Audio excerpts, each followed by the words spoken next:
Hi everyone, and welcome to SuttonsDaze. Today we're going to chat a little bit about the January Pantry Challenge, how it works, why we do it, all different kinds of things. I asked for any questions that folks had. They gave me a bunch of questions to work off of. So I want to make sure that I'm trying to get you all of the information that we can before it starts so that you know what to expect with it, what kind of challenge it is, so on and so forth. Okay, so we're going to jump right into it. The first question, I have a list here. The first question is, what is the reason for the challenge? The reason for the challenge is multiple. I mean, anybody could have different reasons for doing it. Personally, myself, typically the new year is a time to start fresh, start new, try new things, do different things. And January seems like a really good month after the holidays, where you want to kind of cut back on expenses, right? And so this is an opportunity to see how much you can cut back on your food expenses particularly, but also on all of your other pantry expenses. Remember, my definition of a pantry is not only food, but also sundry items like toilet paper, shampoo, soap, anything like that. So it's all included in there or not. The fun thing about this January Pantry Challenge is it's not a lose-win. It's not a fail-succeed kind of challenge. What you're doing is you're challenging yourself. You're challenging your household to see what you use, what you need more of, what you need less of, what you actually will not use, and to see if you have enough to get you through 30 days, okay? It's also remarkably adaptive because this is something that you need to make fit you and yours. Personally, myself, I'm going for a full-on no-spend January. This is the first year of the challenge that I'm doing that. Absolutely no-spend January. I am planning on not spending any money at all on food. I am not going to spend any money on toiletries or anything like that. If we don't have it, we do without, or we figure out another way to do it, okay? So I'm doing no spend, but that's not for everyone. I totally get that.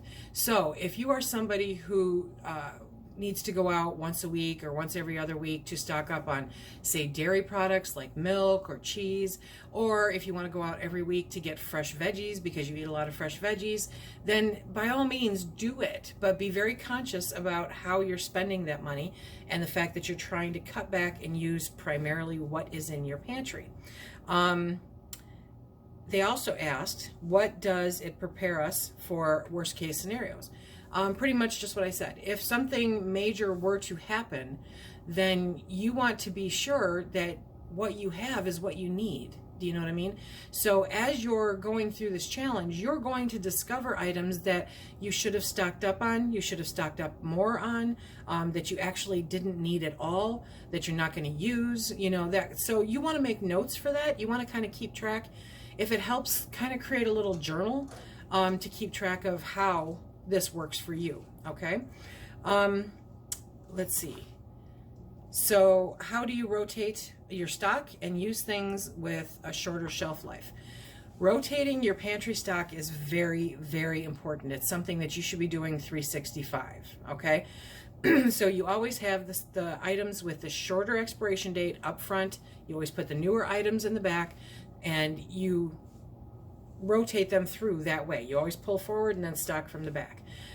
This goes with just about anything. Now, if you're using something that you don't use a lot of and buying the smallest quantity and still trying to use it all before it goes bad, then it's time to investigate different ways that you can save it.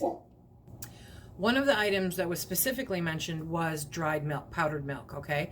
Powdered milk can go bad. I had to look this up, I'm not sure. But it takes a while. According to the USDA, powdered milk can be stored indefinitely. An unopened package is probably still usable 2 to 10 years after the printed Best By date. Once you open it, though, that's when you have to pay attention to it. So maybe find another way to store it once you open it. You can vacuum seal it, tuck it in the fridge or freezer, put it someplace, airtight, free from any possible interruption, and it should last you longer than what you think it does. So it's worth giving a try. Rotating, though, is very, very important and something that you should focus on all the time, to make sure that you're using the things that you do. So somebody else suggested maybe to keep stock of what you used during the January Pantry Challenge. You can definitely do that. That is a great way to keep track of how you're using what you're going to use. Now, one of the ways that I kind of track that is by making a menu plan. And I know some of you don't really like menu planning. You're a little more spontaneous with your meals. That doesn't work around here very well at all. So what I do is I menu plan, and I menu plan based on what's in my pantry. How do I know how to do that? I inventory what's in my pantry. They really do go hand in hand. They will save you time and money in the long run, and it shouldn't take too long. Real quick though, I want to wrap right back around to what is a pantry. Your pantry is not only your canned goods, your dehydrated goods, your store-bought goods, your freezer pantry. That's all part of your pantry too. So all of that food there is part of your pantry. So whether you're working mainly on your freezer or mainly on your canned goods or a culmination of all of them, then that's perfect for the pantry challenge, okay?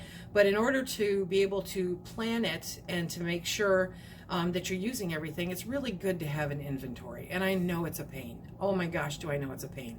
It's not fun, okay? But it really shouldn't take you more than a couple hours, and you will have that comfort level for the entire month. So it really works good.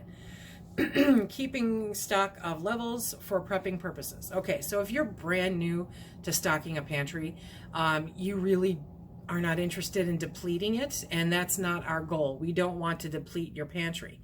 So one of the things that a lot of people do, and myself included, but I'm not sure that I'll do it this year, is one of the caveats in the challenge that we use is if the things that you use go on remarkable sale, go stock up on them, okay? If I were to find chicken on sale for 99 cents a pound, I might go buy 20, 30 pounds of chicken.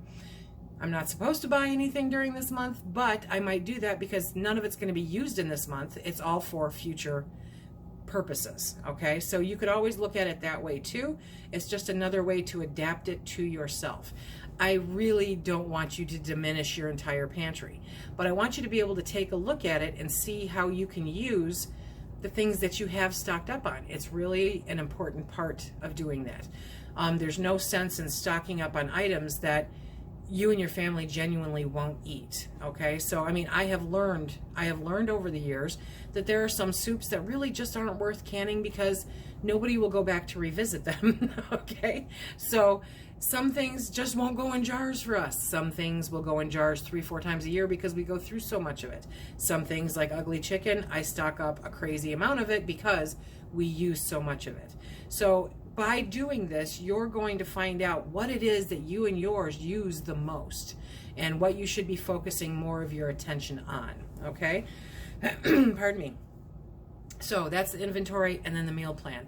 I will share a screen print, I really will, of my meal plan. I'll also put it in the community section of the channel so that you can go look. Now this month, what I did is I created a meal plan based off of what's in my pantry. So there's not very many inventive things that, you know, normally when I meal plan, I'll go through and go, I want to try all these recipes. And so I go and make it work. This time it is 100% based on what is currently in our pantry. That is what we're having for lunch and dinner for the entire month is what is currently in this house. So that inventory really helped me make that meal plan possible. All you need to do is I've got chicken, I've got pork, I've got beef, I've got it in the freezer, I've got it in jars. Okay, great. So what can I make? What does the family eat? What do we like based off of these choices and how much of it that you have? Then you do the additions, the vegetables, or, you know, that kind of thing, so that you create an entire meal off of that. Now, if you're vegetarian, that's gonna, you know, you can change that around absolutely to fit what you do. I'm not well versed on vegetarian lifestyle. We are definitely carnivores here. So I base it off of, okay, I've got these 5 kinds of meat. I've got 7 days out of the week. 1 day out of the week is family dinner where I'm feeding more of us. So first I'm going to figure out, okay, what do I have to feed 8 people What can I create to feed 8 people out of the 4 or 5 Sundays that are in the month of January? Poof, I fill those in. Okay, that's taken care of. Now I know I've used X amount of the jars or meats or whatever that's in the freezer. And then I go in and I go, okay, we have chicken, we have beef, we have lamb, we have fish, and we have something else. I don't remember. Anyway, so then I go through and I just put that, okay? And I just list, okay, chicken, beef, da da da da da da. And then I go through and I figure out, okay, now what can I make that we're going to eat and enjoy? And what can I make that we're going to eat and enjoy and possibly use for lunch the next day, or possibly a lazy leftover day if I decide not to eat at one point during the week. It really is just that simple and just that easy. If you're like most people, then you rotate your menu a lot, okay? And that's great. There's nothing wrong with that at all. I try different things because I think it's fun, and it's what I do. It's just something fun to do. So for you though, if you like, you know, A, B, C, D, E, F, G, then rotate them out over the entire month. It's probably the easiest thing to do. If you would like to participate in the January Pantry Challenge on social media, by posting pictures on Instagram or Facebook or a video response on YouTube, I would absolutely love it. And if you would use the hashtag SuttonsDaze January Pantry Challenge, that would be fantastic.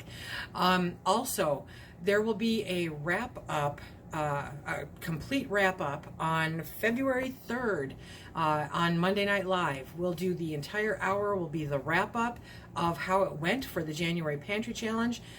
So I would love it if you could make it to that and share the things that you learned, the things that you experienced during the January Pantry Challenge.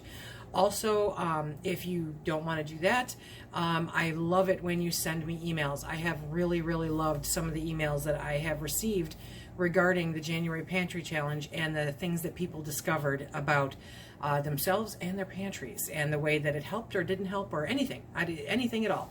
I would love to hear how it went for you. You can send those emails to SuttonsDaze@outlook.com.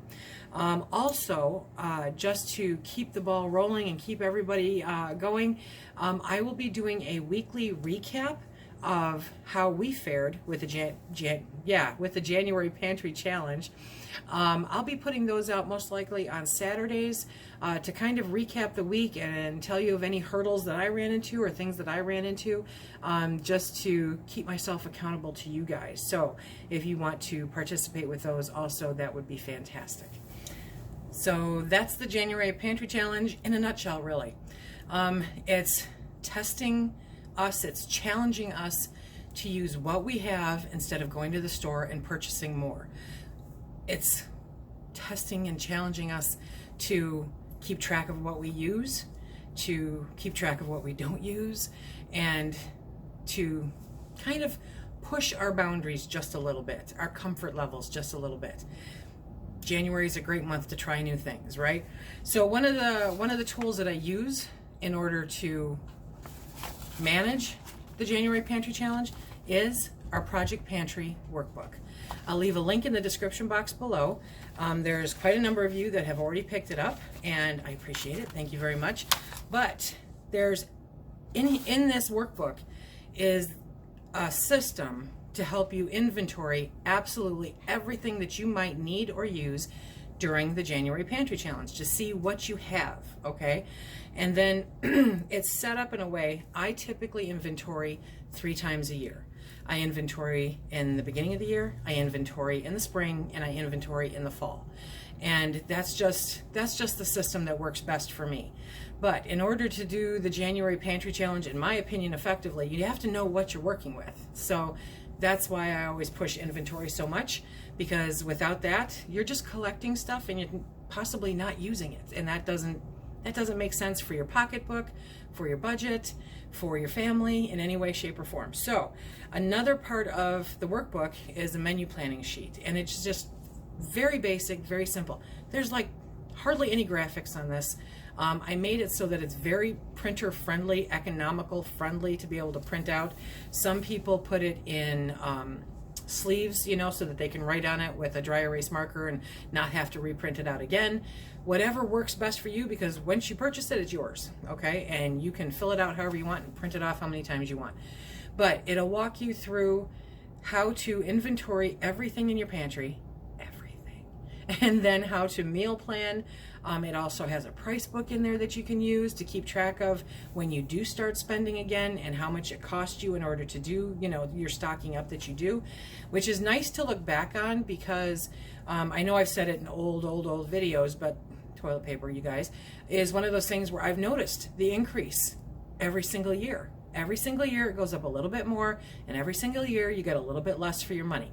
And that happens with a lot of things, on peanut butter and sauces and all kinds of things. Now, if you're just starting out your journey for the pantry, it's a really great tool also. It has a pantry staples checklist, okay? So those odds and end things that you don't think about until you go to grab them and they're not there.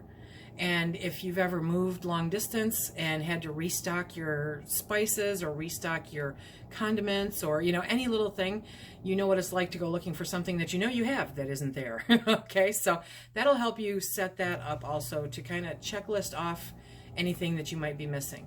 There's still time. Today's the 28th. We have a few more days to get through the end of the year, and maybe you can go fill in some of those holes after you inventory to make sure that you can get through the month of January. So again, Project Pantry, that is in the description box below. And if you have any questions about that, please feel free to email me at SuttonsDaze@outlook.com. Okay, I don't know about you, but I am super excited about this year's January Pantry Challenge. If you're doing anything different, I'd love to hear how you're going to tackle the challenge in the comment section below. Let us know what your caveats are going to be. How are you adapting the challenge to you and yours? I'd really love to hear this, because it lets me figure out different ways to present the challenge in coming years. Okay, so remember, if you like what we do here, please hit that like, subscribe, and share. Check us out on Instagram, Facebook. Don't forget about Twitter. And until the next time, be safe.